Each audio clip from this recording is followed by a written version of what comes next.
Sa usapan tungkol sa pagiging state witness ni Martin Romualdez. Ano ba naman sila, yung mga dapat state witness, hindi yung pinaka-guilty. Ano ba naman yan? Talaga naman na tinutumbok ng sangkatutak na ebidensya na sa Kongreso nagmula ang iba't ibang kalokohan. Kaya kinakailangan suriin natin maigi, pambihira naman, magbibida-bidahan pa ngayon. May mensahe kayo sa ICI?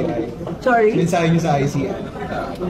Ay, hindi ako nakikialam dyan. Independent daw sila. Daw.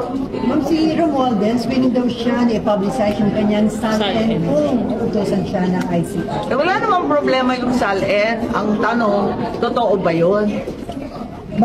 Totoo bang yun lang? What do you think is the reason behind bakit umarap siya sa ICI? Anong nakikita niyo ba? Hindi ko alam. Pero tingin niyo, Panibagong script po yan. Parang Korean telenovela. Bagong plot twist. Wag muna tayo lumundag. So, ma'am, hindi mataas ang expectation mo na may magagawa yung ICI to address itong flood control? Yan naniniwala ko sa mga members ng ICI.